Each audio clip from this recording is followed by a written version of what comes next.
दोस्तों, ये सूर्यास्त है। दुबई में इस वक्त सूर्यास्त का आपको दिख रही है। और पिछले साल लगभग आईपीएल के दौरान बहुत सारे आलोचकों ने हार्दिक पांड्या के करियर का सूर्यास्त मान लिया था। उन्होंने कहा हार्दिक पांड्या को जिस अंदाज में मुंबई इंडियंस की कप्तानी दी गई और उसके बाद जिस तरह से उनकी आलोचना हुई, जिस तरह से वो संघर्ष करते हुए नजर आए, ऐसा लगा कि हार्दिक पांड्या के करियर पे एक बहुत बड़ा ब्रेक आ गया है। जिस मैदान में जा रहे थे, उनकी आलोचना हो रही थी, सब पीछे पड़े हुए थे। लेकिन उस वक्त भी हमने कहा कि ये हार्दिक पांड्या मुंबई इंडियंस का खिलाड़ी नहीं बल्कि भारत का खिलाड़ी है। हार्दिक चुपचाप रहे, हंसते हंसते सहते रहे। मेरी उस दौरान आईपीएल में दिल्ली में उनसे मुलाकात भी हुई। ईशान किशन के साथ वो मेरठ जा रहे थे और मैं उनके साथ 10 मिनट के लिए मिला और मैंने उनसे सिर्फ इतना ही कहा, जाकर गले उनसे मिला और मैंने उनसे इतना ही कहा कि मुझे आप पर बड़ा नाज है। आपने मुंह से कुछ भी जवाब नहीं दिया और अपने बड़े ही गरिमामय तरीके से, वेरी ग्रेसफुली आपने पूरी क्रिटिसिज्म को लिया है। हार्दिक ने कहा कि भाई मैं क्या जवाब दूं, मैं क्रिकेटर हूं, मेरा काम गेंद और बल्ले और फील्डिंग से अपना दिखाना है। और उन्होंने यही चीज किया। T20 वर्ल्ड कप जो सबसे बड़ा इंडिया का जो टूर्नामेंट आया, वहां पर उन्होंने वही काम किया। MVP बने, उनको क्रेडिट मिला नहीं मिला, उनके आंसू आपने देखे, उनका दर्द देखा। आलम यह था, जिस हार्दिक पांड्या, रोहित शर्मा की हम बात कर रहे थे, इनका इक्वेशन क्या है, जब मुंबई टीम पहुंचती है सबसे ज्यादा क्राउड रहता है। रोहित शर्मा ने कहा भाई ट्रॉफी लेके आप आगे जाइए। रोहित को पता है कि इस टीम में हार्दिक का क्या योगदान रहा है।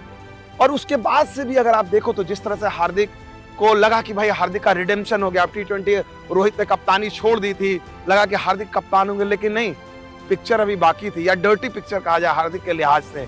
हार्दिक को कप्तानी नहीं मिलती है, कहा जाता कि वो फिट नहीं है, तीनों फॉर्मेट नहीं खेल पाते हैं। सूर्य कुमार यादव को कप्तानी मिली। अब वो सूर्य कुमार यादव जो हार्दिक पांड्या के अंडर में खेलते हैं मुंबई इंडियंस में, सीनियर भी हैं, झटका लगता, लेकिन हार्दिक ने बोला ग्रेसफुली, टीम मैन है, उन्होंने बोला मेरे को यार कोई फर्क नहीं पड़ता।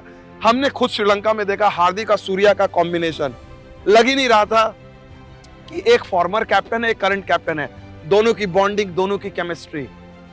वही हार्दिक पांड्या फिर से इंडियन टीम में लौटते हैं। रोहित शर्मा के साथ हमने देखा, यहां पर मैं आपको बताया चैंपियंस ट्रॉफी में किस तरह से रोहित, विराट, हार्दिक तीनों को जिस तरह से मैंने हंसी मजाक करते हुए देखा, मुझे कहीं से लगा ही नहीं कि किसी भी तरह की जरा सा भी दूर का भी तनाव है। फिर हार्दिक पांड्या पाकिस्तान के खिलाफ जो मैच था, उसमें आपने देखा किस तरह का कमाल उन्होंने कहा। हार्दिक पांड्या ने फिर से अपने आप को स्टैब्लिश कर दिया कि वो इंडिया की व्हाइट बॉल क्रिकेट में सबसे बड़े खिलाड़ी हैं। जिस तरह से जसप्रीत बुमराह का जो योगदान है, ठीक वैसे ही हार्दिक पांड्या है। अब सवाल ये उठता है कि क्या यहां से आगे की राह क्या होगी। यहां से आगे की राह जो है बहुत बड़ी होगी, क्योंकि हार्दिक पांड्या इस इंडियन टीम के लिंक खिलाड़ी है, जिसको कहते हैं ना सेतु, पुल। वो विराट और रोहित के साथ सहज हैं, उनके साथ दोस्ताना व्यवहार है, हंसी मजाक करते हैं। और वो अभिषेक शर्मा, संजू सैमसन जो जूनियर खिलाड़ी हैं, अर्शदीप सिंह, उनके साथ भी सहज है, मजाक करते हैं। यानी वो बीच की कड़ी हैं, वो दोनों पीढ़ी को जोड़ते हैं, नई पीढ़ी और पुरानी पीढ़ी को। इसलिए Hardik Pandya as a leader, कप्तान हो या ना हो, एज ए लीडर उनकी जर्नी शुरू है। और वो मैच्योर हार्दिक पांड्या मुझे इस चैंपियंस ट्रॉफी में दिख रहे हैं। बहुत बहुत शुक्रिया।